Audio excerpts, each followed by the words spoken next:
Good afternoon, everybody, and welcome to our last Evidence-Based Practices for SEL webinar. As I'm seeing participants join us over the lunch break, I notice a number of you that have been on every one of our webinars with us. Welcome back. Just to let you know that this is being recorded and will be posted as soon as we get it closed captioned. Please be patient. We've been sending a lot of these webinars to our vendor, and it's taking a little bit of time. But it will be linked right next to the SSIS SEL program description on the alignment tools page.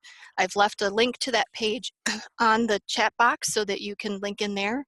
It also will take you right to the document that Dr. Elliott completed for us on the alignment between this program and the Wisconsin SEL competencies. Please feel free to put questions in the chat box. There are moments when Dr. Elliott will pause for questions, and I will make sure that we get them to him at that appropriate time.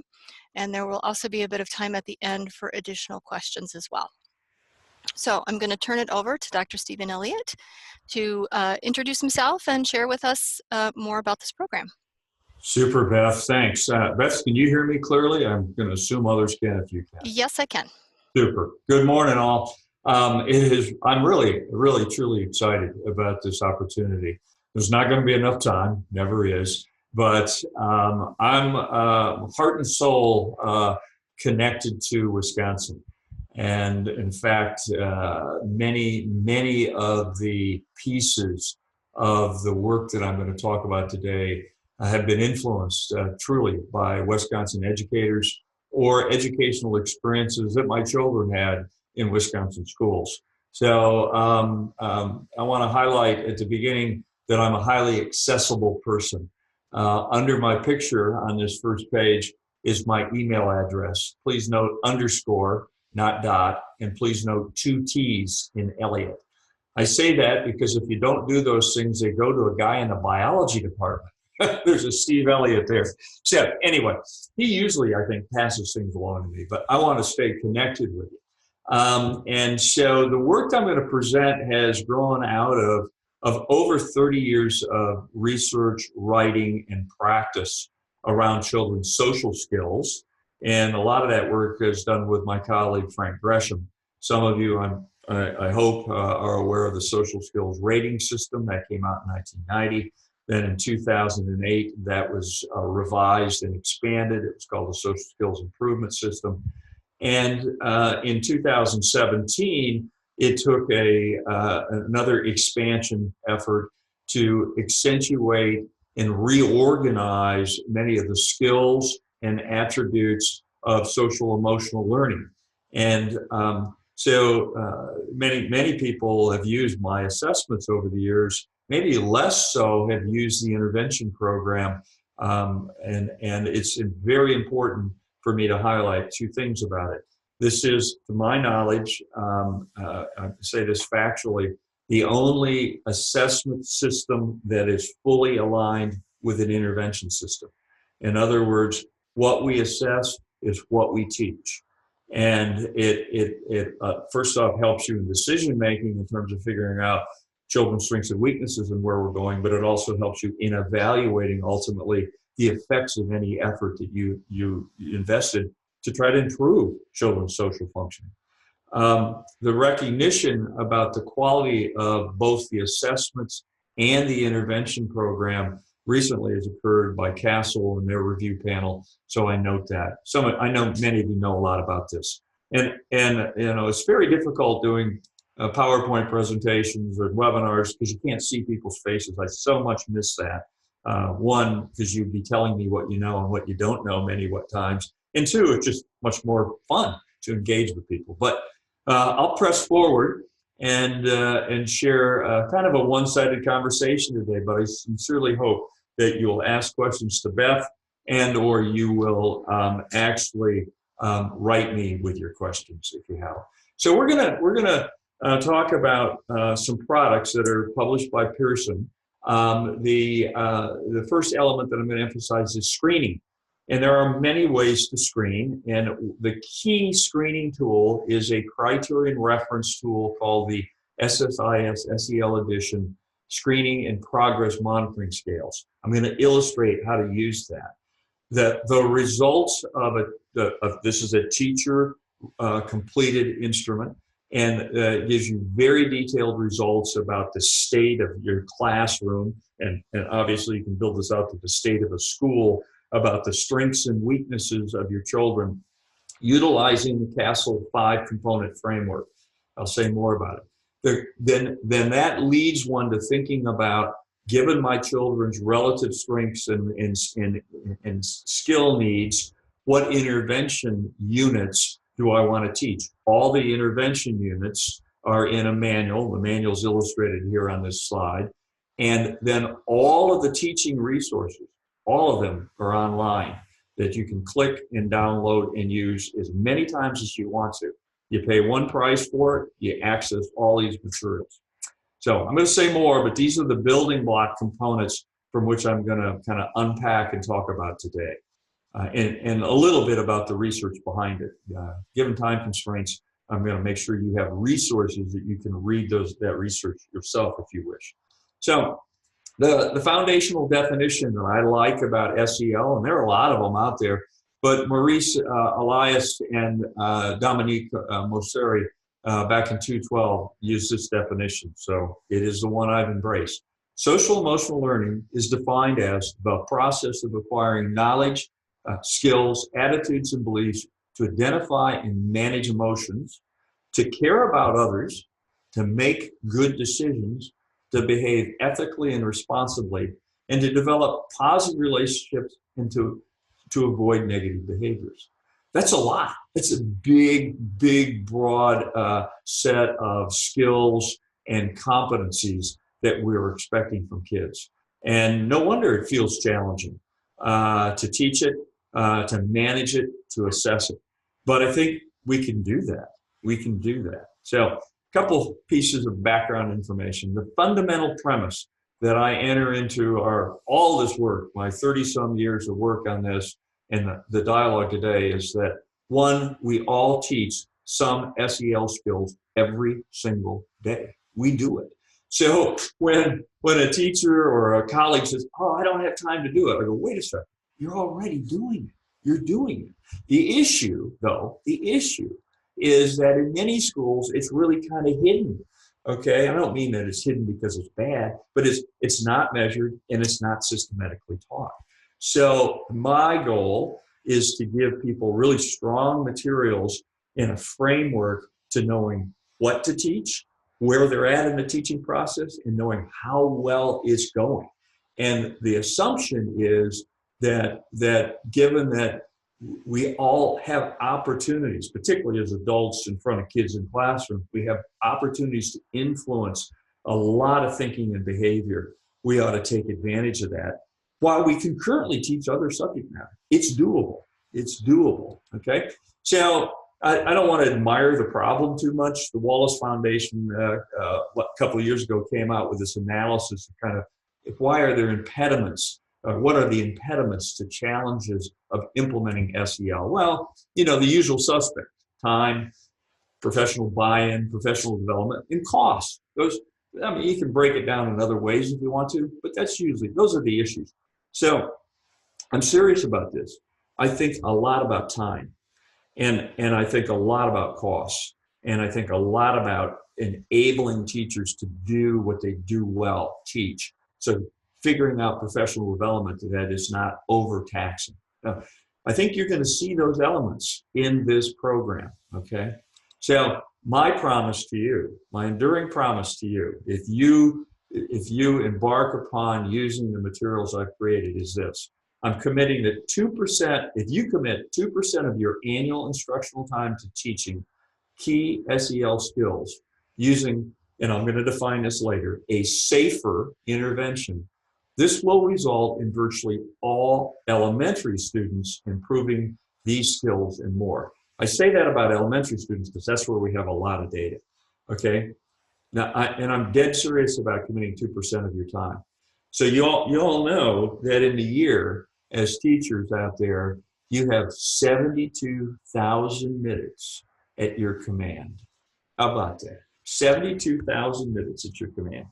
I'm asking for 1,440 of those minutes to be allocated strictly, okay? That's 24 hours, okay? Spread across the entire year, strictly to learning how to teach 10 core social skills. You can teach more, but 10 core social skills, SEL skills, and then implementing them with your students on a weekly basis. So I'm going to unpack that for you, and I'm going to show you, particularly, I'm going to show you that there's research to substantiate exactly what I said. Okay? That research shows that if you do those things, you can expect the following outcome. And that's why I titled this presentation today about triple positive impact, okay? So we have data that shows when you teach these 10 core SEL skills, and again, you can teach more than that, but if you teach the 10 core SEL skills, you see rapid improvement in a vast majority of your children in terms of social emotional skills. Okay? You see the next aspect you see is many, not all, but many problem behaviors decrease in terms of their intensity and frequency. And then next, particularly with younger children, grades 1, 2, 3, and 4, we have data to suggest that you see academic gains. And I think that's kind of the brain teaser here. I mean, yes, many of you have read the literature. You can get about 11% gain in test scores, et cetera, on it. Fine, that's true. I believe it. We're seeing this particularly in terms of reading. Now, why is that? Well, it's because when you do a good SEL program, you are engaging kids, you're talking with kids, they're reading information. It's language loaded. It's language impactful. And of course, that moves the needle in terms of language arts. Surprisingly, it also affects math. Why? Because some of the skills they're learning how to learn together. They're learning how to function in groups. So they're maximizing opportunity to learn time in your classroom the more they master SEL skills, which also decrease problem behaviors. So this isn't magic. This is not magic. But if you focus and do this, you can have these results for virtually all your students. Sure, there's going to be a few kids that don't, and they're going to need a larger dose. But it's not necessarily something different. It's just more practice, more experience with the same fundamental skills. So this is my agenda today, and I'll get right to it. I'm going to talk about identifying the competencies that kids need and how we do that. I'm going to contextualize it within the Wisconsin Department of Public Instruction's SEL curriculum. I'm going to describe a model and specific methods for screening, because you need to screen to know kids' strengths and weaknesses. And in the program I'm going to present for you, you're going to need to know that to know what skills to start with. Okay? I want to describe what it takes for a teacher or an interventionist, could be a school psychologist, school counselor, et cetera, that can implement this program. I've seen some cases where teachers and school psychologists, teachers and school counselors work together to implement. It's very straightforward. And finally, I want to provide evidence that supports the effectiveness that I'm touting and talking about today. Okay? So Beth has warned me or apprised me that this is an educated group, and I know that to be true of my days of working with educators in Wisconsin through and through. So I'm going to click through the next couple slides pretty quickly. I'm sure many of you are quite well aware of the Castle model. May not be the one you fully embrace, but it works well in terms of kind of encapsulating in a broad way the competency domains and specific skills that we expect kids to have. So, and my assessment and my intervention has all adopted this model and utilized the language. So we're going to talk about self-awareness, self-management, social awareness, relationship skills, and responsible decision-making. And I won't insult you by reading their definitions here today, but you're going to see that these are Castle's definitions, and they have been folded fully into our assessments, okay? Our assessments are all about identifying strengths, SEL strengths, and skills that can become strengths in all students. So we're about, and I have been about this since 1984 when I embarked on intervention work in kids' social skills. We're about improving desired behaviors of children. Okay? We want to minimize as much as possible having to use punishment-oriented techniques to decrease undesirable behaviors. Yes, occasionally you have to do that, but you should start first thinking about, let's come up with desired, and in many cases, incompatible behaviors with problem behaviors, and give kids the chance to experience success by using appropriate behaviors. Okay? So this is information that is, as I said, strength-based. These are the skills, okay? I could talk for an hour just about this page, okay? I won't, I promise you I will not. But these 23 skills are based upon 2 decades of research with parents, over 4,000 parents, and over 4,000 educators, representative of instructional population across the United States. This is documented in the publications, the technical manuals that come out with my assessment. These are behaviors that people value. We call the core behaviors the 10 listed in green here. Listens to others, says please and thank you, follow rules, pays attention, asks for help, takes turns when talks, gets along with others, stays calm with others, do the right thing, do nice things for others. Then there's an additional 13 behaviors currently in the curriculum that we have, or intervention program, and I'm working on 7 more.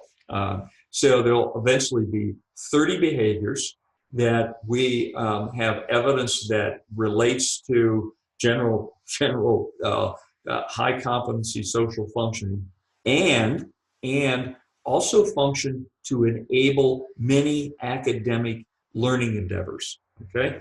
And so we often refer to these core 10 as academic enablers as well. So that's where there's some power in this, that in terms of this. So you can see on the right-hand side, each of these specific behaviors. Listens to others, that's a self-management skill. Ask for help, that's a self-awareness skill, etc. So they're coded into the various domains. And I've done that same thing as I look through the Wisconsin curriculum, and happy to share a detailed crosswalk. I believe I did that actually with Beth, but that you can have. So as an interventionist, I use that term broadly to capture teachers, school psychologists, counselors, etc. They often ask some questions about these 23 skills. It's real reasonable to. The first question is, where did these skills come from? And how do you know they matter? Well, I've pretty much broached that already. We first off surveyed parents and teachers. We actually, in a very detailed way, using social validity data and methodologies. And we've also then implemented intervention programs to show that if we change these, they make a difference, okay? How well do these skills align with DPI's social emotional competencies? My characterization is that they're moderately to highly aligned, and that varies on the category, and I'm going to give you some details on that as we go forward. The next question is, people often say, hey, I don't see any developmental indicators associated with these skills, okay? That list of 23, you didn't see grade 1, grade 2, grade 5. So people often ask, which skills do 6th graders need who are behind developmentally? Which skills do 2nd graders need? The short answer to that is it lies in the results of your screening assessment. So instead of me sitting out here in Arizona saying, this is what 2nd graders in Wisconsin need, this is what 6th graders in Wisconsin need, I want you to determine that based upon your deep knowledge of your students and what they have as strengths and weaknesses. Of course, sitting in Wisconsin, you also had this framework of these SE competencies, which I'm sure were developed by bright people that said, this is what we think kids should be doing, and many of them will be able to do. But the facts are, some of them won't be able to do those skills at that time. So we can't leave them behind. We have to figure out where we can start to get them what skills and what instruction you need to move them into that curriculum and get them back on track, okay? Then we'll find out, are the skills students use different across the age spectrum? Are they different across social situations and different expectations for different skills in these situations? Short answer is yes, they are different. And I'll reveal some of those differences. Finally, How can these skills be accurately assessed? Well, let's don't belabor that. Let's move to that shortly. Right? So this is a summary, a pretty basic summary of the alignment that two folks, myself and a colleague, did between the content of the SSIS skills and the Wisconsin Department of Public Instruction's SEL competencies. If you kind of just step back and you look at this in two clusters, pre-K 5, 6th grade adult, I think the first picture you get is there's more alignment with the elementary grade students. Yes, that's a fact. There's also, given the three sections or competency domains, emotional development, self-concept, and social competence, you can see clearly that we don't do as good a job in terms of our content aligning with Wisconsin's content, dealing with what you're labeling self-concept. Candidly, I find the definition of self-concept as you're using a little unusual, a little different than what I've seen before. But in all fairness, our measure and our interventions don't align strongly with that. They do quite well with emotional development and with social competence. I'm gonna kind of reveal some more things about this as I go forward. Okay. So a little rethinking. Many of you, I'm sure, are looking and saying 23 SEL skills, and he's only really stressing 10. That seems like a pretty thin, pretty small bite at all of the things kids need to know. Okay. Well, of course, you've all heard the saying, less is more. And my other general response is their skills well known to have effect. So it's one thing to teach a lot of skills, it's another thing to teach the critical skills. So if you follow along with me, I really think that what you're getting in our curriculum with these 23, our intervention program, you're really getting 138 skills that you're working on. Why do I say that? Because in our intervention program, yes, we focus on potentially up to 23 skills, soon to be 30, but up to 23 right now. And in every intervention skill unit, we have students work on 6 role play situations. So what you're going to see is in my work, I really look at skills embedded in a situation. And that once children learn fundamental skills, the big task, and this is true if you look at the literature for years, the big task is getting them to learn to discriminate and read new situations they're in and apply the fundamental skill. So there's really 138 unique situations where they apply these skills, and through practice and feedback and self-monitoring, they nurture the development of these skills. So that, in fact, I would argue that they're really walking away from this intervention program with up to 138 skills. And many of you will look at this and say, I can add to this. And in fact, our program strongly encourages you to think about making more role play situations that are authentic to your environment. This is an element of responsiveness. We want you to say, I can build upon these role plays and have additional role plays because I know the situations my kids are challenged with in our school environment or in our community. Okay. In addition, this is where you take this 2% I was telling you about, and in reality, if you're a strong teacher and you think that once your kids have these behaviors, they've been exposed to these skills to work on, you can create and prompt their use throughout the day. And so in reality, the intervention really extends well beyond when you stop the actual teaching of these skills previously in the week. So it is less is more, and it is giving a priority to a commanding group of at least 10 core skills, if not more. So I've got to give you a warning here, okay? You're about to enter a highly aligned, integrated assessment and intervention system that is evidence-based and proven to be effective. So my visual talk about this alignment, it really is that we have standards, CASEL competencies. We've created screenings to measure exactly what's in those competencies.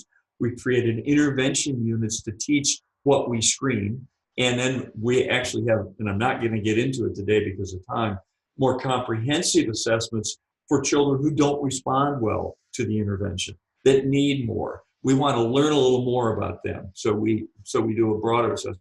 And then that sets us up for thinking about small groups where we can revisit skills that they need more work on and potentially address some interfering problem behaviors, okay? All of this, when you do that, all of this fits almost perfectly into, let me use the word perfectly if you don't mind, into a multi-tiered support system. Voila. This really does fit PBIS systems or multi-tiered support systems as people have. Today, I'm going to largely talk as if we're talking about tier one, talking about all kids, screening all kids, instructing all kids. But what you're going to see, I hope, is that the materials are highly adaptable, and the only thing that's changing as you go up this pyramid, well, there are a couple of things that are changing, but one thing that's changing is the size of the group. Smaller and smaller number of kids, so you're in smaller groups where kids have more opportunities to give feedback, to try out answers, etc., and potentially expand some of the interventions to meet unique situations that they need to deal with. Okay? So, identifying skills that need to be taught. Okay, this is the screening part, and I'll be quick here. So the screener is it looks at 8 domains, okay, of functioning. And I know you can't read this screen very well, but please trust me that these are 5-level rubrics. You can see that many of you as educators are quite familiar with 5-level rubrics, 3-level rubrics, etc. These are specifically based upon the first 5 on the CASEL SEL competencies: self-awareness, self-management, social awareness, relationship skills, and responsible decision-making. And we have taken their definition and we have written 5 levels, and you can see that we've used pretty much what you might call a stoplight characterization: red, yellow, or I don't know what might be mango, and then various shades of green. So as a teacher, you would sit down and think about all 22, 27 students in your class, and there's a format that allows you to think about all of them with regard to self-awareness, and then all of them with regard to self-management. And in addition, you'll see that we also give you the opportunity to think side to side. How about their motivation to learn? How about their reading skills and their math skills? You do not have to do these academically oriented skills if you don't want to, but I strongly encourage it. Why? Because it is one of the expected outcomes that we're going to influence functioning in those arenas as well as social behavior. So it makes it useful to measure and to think about them holistically together as you embark upon an intervention. This takes, the first time you do this, will take most teachers about 35 minutes to do this. The second time you do it, because you'll become familiar with the content of the rubrics in that leveling system, it generally takes about half of that much time. This can be done on paper, and you can see if it was done on paper, you can use a red pen the first time, and you can use a black pen the second time, so you can save money and use the same form to kind of look at change from time 1 to time 2. It's also done and very powerfully done on a piece of software called Review 360. I'll illustrate some of the outcomes of that shortly. Okay? So here's an up-close look at one of the rubrics, self-management. It's a little easier to read. You can note that each of the 5 performance levels it kind of has this family of self-management behaviors or skills. They include things such as staying calm, ignoring distracting, setting goals, and motivating yourself, and persisting, if you will. This is a screening tool, okay? It's not a classification tool. This is designed to look at a group of students and to get a sense of overall, what are the students' strengths and what are their relative weaknesses. And so you get a printout that features elements like this. And if you can focus on this a little bit, you can see, first the thing you see is there's 5 areas. So we're focusing on the 5 SEL areas, okay, in this terms of this printout. You can see that we're using color. The color of green is generally a positive color. That says social awareness and responsive decision making as areas in your group of students was overall highest. Areas that were kind of at risk or caution, yellowish, if you will, were self-awareness, self-management, and relationship skills. For purposes of today, I've boxed self-management because I'm going to highlight a self-management skill and how to teach it. But I also want you to see is under self-management, it says, given this score, these are the skill units. Listens to others, follows rules, pays attention to your work, stays calm with others, express your feelings, and stay calm when pushed or hit. Those are 6 self-management skills that this group in general could improve. Okay, and you can read that every place you do an assessment, it's linked to some of the skills. Okay, so carrying forward, if you had done this screening, you would get reports like the following. So this is a real report, 4th grade. It's for an entire school. And so it highlights, you know, social emotional competency. That's all 5 of those skills together. Excuse me. And gives you kind of the percentages of children at each of those levels. And then it breaks it down into each of the 5 areas. So that's an entire school. Then the breakdown goes further, okay, as we work through this. Excuse me, I meant to highlight those areas. And then it goes into teachers. Let's look at the 3 4th grade teachers. And you can see they're color-coded, and it takes each of the teachers' classes and provides detailed information about overall social emotional competency. So if you're Sandy Wagner, you can see that 9% of Sandy's class was at the green level, and 63 were in the red. This is her judgments of these children and what their needs are, okay? So then you can go further and look at self-management, et cetera. So it goes on like that. Those are the kinds of reports you get within minutes after you do the screening. And I want to just play this out for you a little bit. This kind of takes me back to this notion of you want to think about skills and social situation progressions, okay? So all I've done was taken the rubric that I showed you, the 5 levels, and kind of made them like stair steps. Here's the definition of self-management: effective regulations of one's emotions, thoughts, and behaviors in different situations, etc. And you know already that as a rater of children, all the kids could be at the same level. This is not a norm reference, it's a criterion reference measure, but increased quality and frequency of the skills allows you to move up the levels. So the more frequent you use a skill and the greater quality of the skill exhibited, you're more likely to be a level 4 or 5. In addition, in this program, we take situations. This is a very simple situation. Very young children are coloring next to each other, etc. And then a more complex situation. Students are discussing who the best professional football team is. Of course, it's Green Bay. And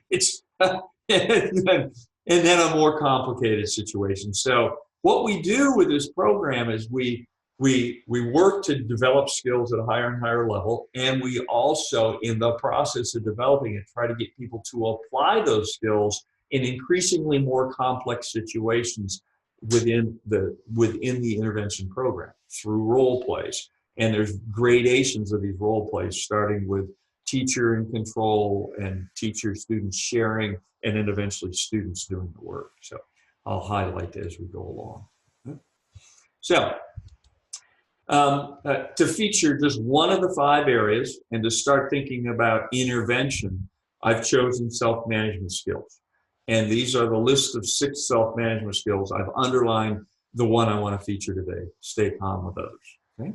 So as we embark upon teaching these skills, fundamental questions I've heard from many people over time who are in charge of the intervening, whether they be teachers, counselors, social workers, school psychologists, or in some cases, parents. So how can I efficiently teach this skill to a group of students? In what situation is this skill most needed okay? And eventually, oops, I'm sorry, I want to ask, how can I evaluate the skill, the effects of teaching these skills? So let me show and tell answers to these questions. This is the structure that we use for teaching all skills in the class-wide intervention program. In fact, this is the structure that I use to teach most everything, okay? Tell, show, do, practice, monitor progress, and generalize. Okay? Tell, show, do, practice, monitor progress, and generalize. 6 phases, okay? And as we go forward, you're going to see this recurring use of these 6 phases, okay? And it's going to be public. Students will know what phase you're in. And in fact, that's one of the powerful aspects of this. Students will know where they're at as in the instructional engagement you have with them. And in fact, you're going to see, you're going to have the capability of sharing, students taking control of learning and moving through these processes as we go. Let me define these a little bit more, but at risk, I don't want to read them. This is a clip right out of the manual, and there's 3 chapters we expect people to read and understand the background about this program and specifically the implementation of it. And as you can see, tell is really a coaching technique. And of course, tell is sort of the adult controlling the conversation earlier. So talking to students about what it means, what the skill is, and why it's important, etc. Then there's a show phase, a modeling, if you will. And there's lots of research literature to suggest this may be one of the most powerful aspects. You can model this just by standing up in front of a classroom as an adult, and you do. That's why I said at the outset, we all teach social behavior, social emotional learning every day. Hopefully we teach it well, model a program. But you can use video clips. You can use other salient people as models. Then there's a do practice phase. This is where there's this application of kids now saying, let me try out what I just saw modeled, okay? Let me try to be the problem solver in this situation. Or, geez, you just threw a situation at me, and now you want me to tell you and to show you how I'm going to deal with it. And then, of course, you move into pure practice, where kids get time to try these things out with each other.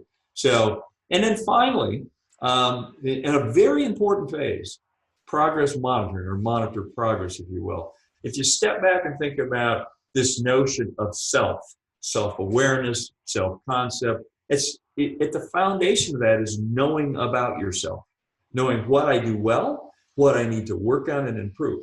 And we build that directly into, right at the tail end, after you practice using these skills, to say, how you doing? What skill steps do you need to work on more? How would you characterize where you're at? And then we also ask the group to say, let's characterize how well the group's doing. What do we need to work on? Okay. And finally, generalization.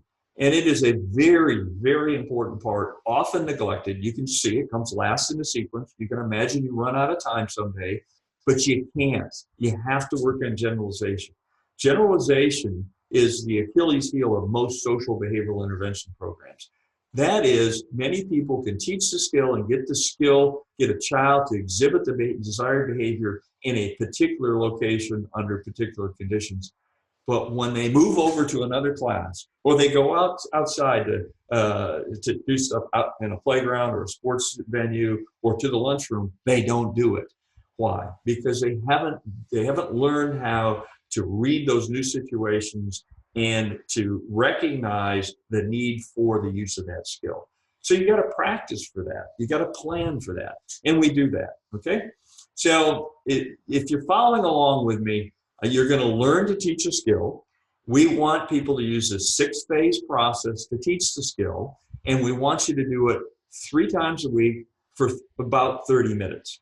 Now, I know in reality, a few of you are going to say, hey, I don't have my kids to do that 3 times a week. I could do it twice a week. And I'd say, okay, still, please follow our 3 lessons and make the lessons spill over into the next week and just keep working through it. Try not to take shortcuts. Why? That's an issue of time is a very important intervention component. And so I'm asking for 90 minutes per skill. Okay, that's not a lot, frankly. Okay, that's factored into the 1.5% to teach 10 skills. So you can quickly do that. 10 skills, 900 minutes. That's about 1.5% of the school year. Direct instruction. So, hey, Beth, I'm going to pause, and I wonder if you have any questions or comments from people. So no questions have come up yet, but this is a great place to put your questions in the chat box now if you have any up to this point. We'll give you a few minutes to do that.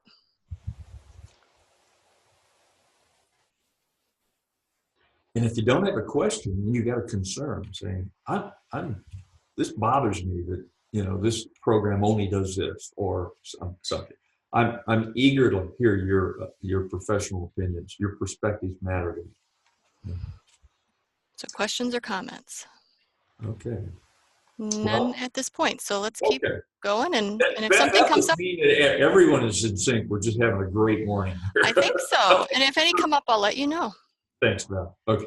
So let's talk about actually teaching, staying calm with others, how we would do it, okay, with the SSIS SEL Classwide Intervention Program. You're going to hear me refer to this as the CIP, CIP, okay. I want to, at this point, also say, just to plant a concept, I'm working on right now a parallel parent program, which we call the HIP, okay, SIP and HIP. Home intervention program. Okay? So there's a manual. This is an important piece of the whole puzzle. The manual, first and foremost, has a couple chapters in, as I've indicated, to talk to you about how to implement this program. What do you need to do? And it is a very systematic thing. Read this, role play with a colleague, one of the skill units, etc., so that you get comfortable with it. This is actually what meets the definition of a manualized based treatment. So the majority of this, the largest share of this manual, several hundred-page manual, are actual scripts for teaching a skill. It'll say this, ask this, do this. You could, in layman's terms, call it a cookbook if you wanted to. What we have found with our program is that most teachers look at this either the night before or an hour before doing the lesson, okay? They will, maybe the first time they actually do the lesson, have the manual available and open to them. But shortly thereafter, the manual largely is preparatory, and they shift entirely to using all of the online materials, okay? And they are all, the rest of the materials are online. Once you purchase the manual, you get access to a resource site. And at that resource site, you're going to see clips like this. It says, Unit 8, Stay Calm with Others. There's a digital lesson. We use PowerPoints. I'll illustrate that. There's downloadable cue cards. These cue cards really steps the kids, that helps remind them. So you download it and post them in the room. So they're constant reminders of the 3 or 4 steps to exhibiting and staying calm with others. There's role play cards, kind of like a deck of cards. This is a place, by the way, I want to highlight that I encourage teachers to read these role plays, edit them. There's nothing magical about these role plays other than we have tried to arrange a level from quite easy, simple situations to more complex situations.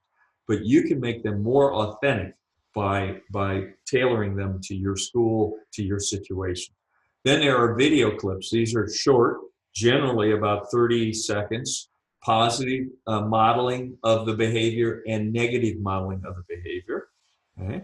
And then there's a number of other resources. We want kids to have, if they're capable of reading and writing at this point, we want them to use what's called a student engagement record. There's an emotional cue card.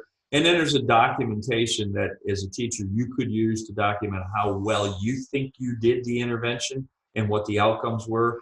I like people to use these at least the first 2 or 3 units that they do it, because I see it as part of really continuing to train how well and make you cognizant of all of the steps and elements. And then there's a series of communication tools, letters that we've written, etc., that you can edit and use to communicate to parents about the program. Okay?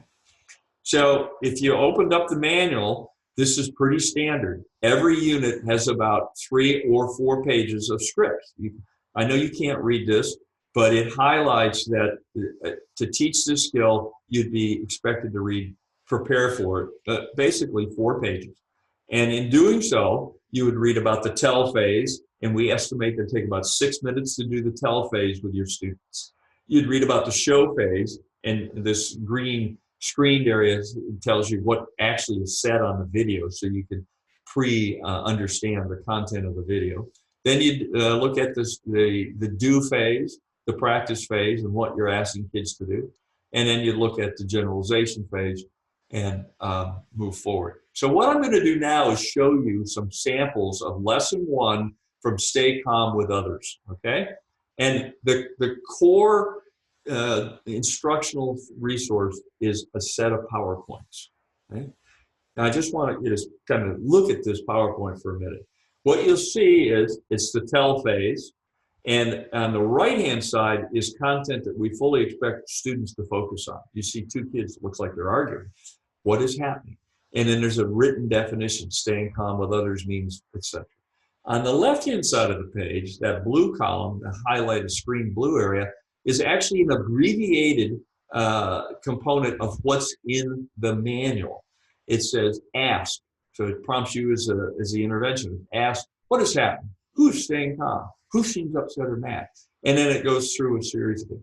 We have no problems with students seeing all that content. If they can read that and want to know that, absolutely fine. There's nothing secretive here, okay? To support this material, there are a number of resources. Here's the Skills Step cue card. We recommend you download it and post it. You can see right now that the skills needed to do this Stay Calm with Others is step 1, feel, step 2, think, step 3, talk, step 4, do. There's more details to it than that, but it's a prompting cue card. There's also 6 emotions that we work with. Human emotions, there's lots of labels we have, but fundamentally there's 6 emotions. And so we use those core 6 emotions and use emoji faces, which by now everyone is familiar with. There's a student engagement record. This is not required, but encouraged. And upon closer inspection, you're going to see there's writing the cue steps down, circling emotions and how you're feeling, progress monitoring. We use that little ladder always to think about what level you're at. And then some last, at the bottom of the page, some issues about generalization. So it's 1 page. Of course, you can use the back. You can add to this all you want to maximize students' engagement and record keeping. There's video clips. These are snapshots out of the one on Staying Calm with Others. These are actors, okay, that you have. And then this is an example of a role play situation. We call this a role play card. So now you've been actually exposed to all of the material in the curriculum, and we just simply take this lesson further. And the lesson moves from the tell phase. There's still more tell to be. We always ask, why is this behavior important? Why is it important to stay calm with others? And although I'm showing you these as complete video slides, they're actually animated slides. So students wouldn't see the 3 answers here initially. So it really starts out with the little homunculi posed by the question mark. And you want kids to respond and start giving answers. And of course, at your pace, you can decide to reveal, shows you can control your temper, help solve a problem, treats others well. So the next is another fundamental. You can find this in every lesson. We say, what are the skill steps? And again, these are revealed one at a time, and you talk about that step as you go through it. So there's this sequencing and unpacking of information, not to overwhelm learners and to also focus their attention. And you can see we want you to point to the cue card, etc., as you go forward. Then we ask kids when they're capable of writing, at least writing the 4 steps and the key words, feel, think, talk, do, but they could do more. Okay? I know I got to move a little faster, so some of this is literally going to be flashing. There's the show phase, that's always next. There's a video, a positive video signal, a negative video. These videos don't always match up with your kids. They don't always look like your kids. They're not always the same. age relevant. Don't get too worried about that, because what they do, they're kind of safe. They're safe in the sense that you want kids to use these as stimulus. You want to use these as stimulus to get them talking. What would you have done if you were the girl in the pink blouse? What would you have said if you were the boy in the red shirt? How about the boy in this blue striped shirt? If you were him, how are you feeling? Okay, etc. So you have these, and in fact, we encourage you to reuse these and ask kids to take different roles, different perspectives as they go through it. Very important part. Guided role play. This is the sequencing of getting kids up, and usually the guided role plays, we want the adult, the teacher, or the interventionist to work with kids to work through a situation. And that is really prompting kids how to interact well in a role play situation and how to think through this. So in other ways, you might call this a cheap video, because instead of having the video clips, you're now staging a little act in front of the classroom. And then you move to the practice phase where kids get to work with kids. And so as an adult, you're going to have to manage this, figure out who works together. Usually we like groups of 3 students, 4 students max. And if you can't always be actively involved in a role play as a participant, you're watching your peers do the role play and you become an observer and comment about it. So these are fairly fast-paced experiences that we want kids to engage in as you go through it. This is, I've said this before, but I think from a cultural perspective, a diversity perspective, this is a place where you can inject and authenticize the role plays by adding to them or modifying them. Okay? And these are examples of role play cards. Here's the visual. Kids will get very used to this, this notion of a ladder and climbing up the ladder, trying to assess where are you at the bottom of the ladder. We happen to use 4 levels. There happens to be 4 skills in almost all the skill units. So it's a pretty easy translation. If you can't do all 4 skills, you really can't be at the top level. Okay. Oh, as you go through that. The generalization slides, we start with some pictures to get kids to think about different places where they could use the skill or different situations in those places. That's the theme of staying calm with others. How about at home when your brother does X or a friend does this? How would you do it? How about on the bus? And so you think about those situations and try to get kids to see application to the skill you just worked out. Oh, and then write about it, if you will. So let me, we often summarize these too, and we happen to use mechanical items and that.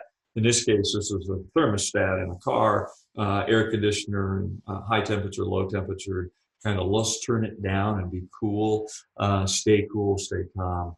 Anyway, I am monitoring my time. I've pretty much made this point that as a teacher, as you've used these skills, I encourage you to use it the way they're presented initially, kind of like any recipe. Follow through and use the recipe the first time as the other experts suggested. And then once you've done it, you kind of sit back and think, how can I expand this? How can I make this a little more responsive to my student's situation? And this program allows that, encourages it. Okay? So some of you know that Castle has talked about good intervention programs are safe. And when they say that, they mean they're sequenced, they're active, they're focused, and they're explicit. So I think if you think about our 6 steps and just take and trust me that I gave you a representative example, you can see there's a sequence. It's coordinated and connected set of activities. There's active forms of learning, getting up and doing role plays, etc. There's focused components to these personal skills that we want to know. And then we've targeted specific social and emotional skills. But I like to add the R into this, so it's a safer, the SIP is safer, because I really stress that after you've used this 1 time or 2 times, it's very powerful to have a group of teachers. Get a group of 3rd and 4th grade teachers together and saying, let's think of 4 or 5 critical social situations in our school the kids are having difficulty with. And let's just write brief little role plays. You saw them. They're less than 30 words in most cases. It's describing a situation, and then ask our kids to practice those. You and I both know there's situations with bullying. You can't just let kids run into those situations. You got to prepare them for those situations.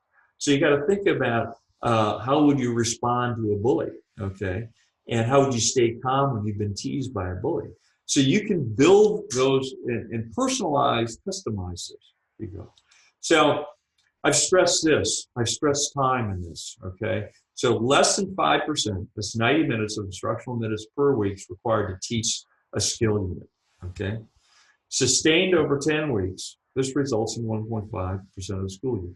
And I believe the results get you this triple positive impact. Increased social emotional learning, decreased problem behaviors, increased academics. Now, of course, academics are going to be the last to manifest itself. Yeah, I'm not saying this makes kids smarter. This is not doing that. It's helping kids take advantage of learning opportunities that you engineer in your classroom and the opportunity to work with others and learn from others, okay? And to find a school is actually pretty fun. And so that's what translates to improved achievement, okay? What do you need to do this, okay? Well, as I've said, the manual itself lays out in 3 chapters, and they're not lengthy chapters, steps for you to learn. And some of those steps are simply awareness, going online and looking and knowing how to navigate through all these materials, how to download the materials, etc., whenever you want them. Every teacher group I've ever worked with has told me that the number one thing, once they got familiar with the materials, is to actually do with 2 or 3 colleagues, each take a different skill and role play the entire lesson. So one teacher works as a teacher, the other teachers work as a student, and then they learn the lesson, listens to others. And so having both perspectives is very powerful. You learn very quickly the 6 phase: tell, show, do, practice, progress, monitor, generalize. But then you get into manipulating the resources and support materials. So it becomes really second nature. And because of that, then you can really start learning and focusing on the content. That's the essence of this. The structure is not overwhelming, it's supportive. Okay? So these are clips from the technical manual. This is an example calendar. If you have the luxury of teaching these skills on a Monday, Wednesday, Friday, early in the day, that allows you to set up for success throughout the day and prompt opportunities to practice these skills in different places. This is where that 1.5% becomes 5% or 10%, because kids are actually having time to use the skills. It only takes about 5 seconds to remind them to use it, okay, as you go forward. So we basically find that teachers need about 7 hours. And I'm talking about, I count that actually doing the first entire skill. So that's the 1 week lesson. I consider then you're trained, okay? It's like anything. The first time we do it, we could do it better the next time. But and it allows you to pace yourself as you go. I strongly encourage learning communities and teachers working together to do that. So that's what you get. The last phase is this notion of how effective have you been if you teach these. And this will be just awareness, but of course you can go back to the original screening tool, and as I try to illustrate here, you can code where we started, level 2, and move to level 4. I did not talk about in any detail today more comprehensive assessments. There's a teacher form, there's a student form, there's a parent form. If you want to get very detailed, you can get that information. I think that's useful, particularly with kids who are having difficulty, to try to get more depth. You can also use the student's own skill charts and also your skill chart to think of a progress chart, excuse me, to do that. Of course, when you redo the rating, the screening form, you get data for 2 times. You get comparison data from when you did it initially and change. So you can get pictures of change performance with this information. Okay. Finally, I do want to highlight the research underneath this, okay? And at the end of this slide set, I give you the references because I can't do justice to these research studies in the time we have. But the number one point I want to make is back in 2000, Jim DePerna, Rob Volpe, and I did a series of studies. We called at the time, we called these interpersonal skills. Today, they'd be called SEL skills. But what we learned is that by improving those skills, it affects motivation, in turn influences engagement, and that's where we get this dividend with academics. We published literature for both reading and math on this, okay? So the point I made earlier was this doesn't make kids smarter. It just gives them, it gets them prepared to take advantages of the learning opportunities in the classroom, okay? So there's been a series of studies. This is one published in the Journal of Applied Developmental Psychology on the screening tool and its utility and value in predicting children who are likely to have social emotional difficulties. Also, frankly, the screening tool, as I haven't highlighted today, the achievement screeners are pretty darn good as well, predicting reading and math difficulties, or conversely, reading and math success, if you want to. Then there's a series of studies, okay, that, I'm sorry, I'll highlight that this is technically sound and very efficient. Then there's a series of studies published in major journals funded by the U.S. Department of Education's Institute of Educational Sciences. And you'll see Jim DePerna is a senior author on some of these. These are efficacy studies of this intervention program, the SSIS SEL. And so 3 major studies have been published. These studies focus on that triple impact model that I highlighted. And you will read them, you'll see that the majority of the effects, kindergarten, first and second grade, big effects. That's where we have the greatest dividend. But they continue to have dividends into middle school. So this qualifies as an evidence-based program and is signified as that recently by Castle in this group. So I'm sorry, I'm just re-showing. That's what the data show. So we're at the end of it. I'm maybe a minute or two over, and you're asking how much does this cost, and how much time does it take? I know you know the time answer. I've highlighted that throughout this, and I've done it down to minutes. And trust me, lots of teachers have used this, and no one said, "You're off." This is good data. We care about this, and it's important to be fast-paced with this instruction. It keeps it lively, keeps it interesting.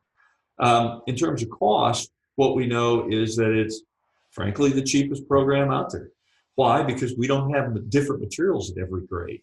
We use our assessment to give you to focus on what materials need given their developmental progressions where they're at.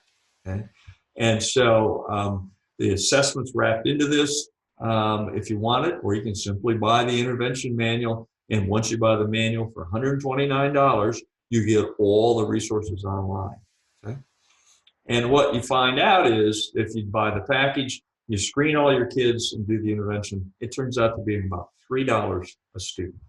And this is a published document that uses a typical elementary school. We've called that a group of 500 students. Okay? So I want to respect your time, and I think this is probably a good place to stop and basically highlight that the materials I've talked about, plus some of the other materials that I haven't really focused on, the other assessments, nicely fit and have been designed to fit into a multi-tiered or PBS kind of model, so that because they're aligned, they help you make decisions about the level of support and the type of support the kids need. Okay? And at the end of the day, I hope you believe this, y'all. Many of you have had the luxury, I guess, of listening to many people talk about intervention programs, and I'm sure there are many other good ones. Okay, so the issue is kind of getting the right fit. Which one fits your situation best? And I'm a big believer in simplification. I think the SSIS SEL Classwide intervention program does simplify intervention for you. I hope you find that to be true, and I hope you'll take the opportunity to read some of the literature that's documented here that I've alluded to, and potentially go to the Pearson website I've done 13 webinars over the years dealing with SEL programs, particular skill areas, etc. If you go to this link, or just Google SSIS SEL, and you'll get this information. I think you might find interesting programs about bullying, about resilience, applications in middle schools, etc. But at the end of the day, I want you to have a terrific summer, okay? I know you're embarking on that, but most importantly, I want you to have a terrific next year and have this triple positive school year. And stay in touch, okay? There's my email. Have a great day. Thank you for your time. Thank you, Dr. Elliott. Are there any questions that anybody would like to ask before we sign off?